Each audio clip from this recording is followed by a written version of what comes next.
Thanks, Green. You said that President Biden was familiar with what his son was going to say on Capitol Hill.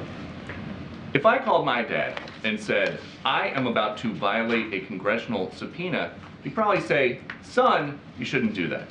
Was there any attempt by President Biden to talk Hunter out of it today? You're going to call your dad Steve? Call him Dad, usually.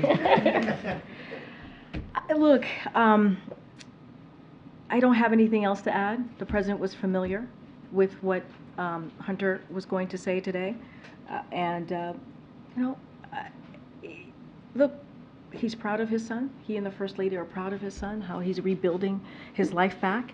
He's going to focus on what is needed on the American people. Hunter, and I've said this many times, is a private citizen.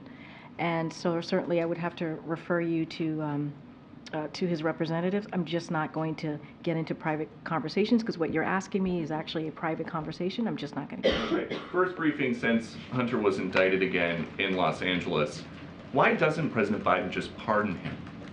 President, I've been very clear. The president's not going to pardon him. And one more about these this Ukraine money for border policy negotiations. In the last 24 hours, 10,000 illegal border crossings, southwest border.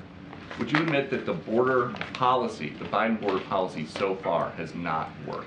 What I will say is that we have known for decades, that the immigration policy is, the immigration system is broken. We've said that over and over again. That has been Republican administration and Democratic administration. That is not unheard of. That is what we have seen for the past couple of decades. The president has put forth an a comprehensive immigration policy legislation on his first day to deal with this issue. Republicans refuse.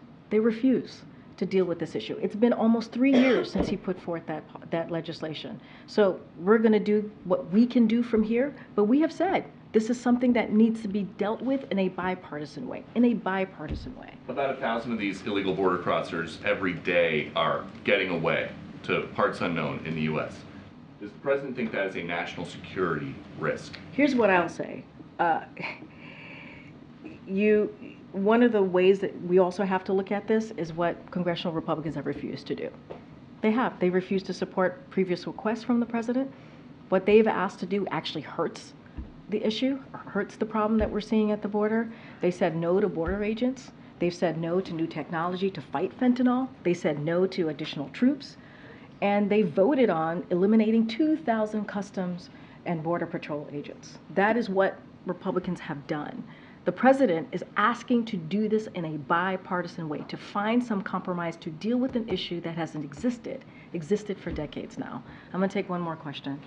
Go ahead, Jared.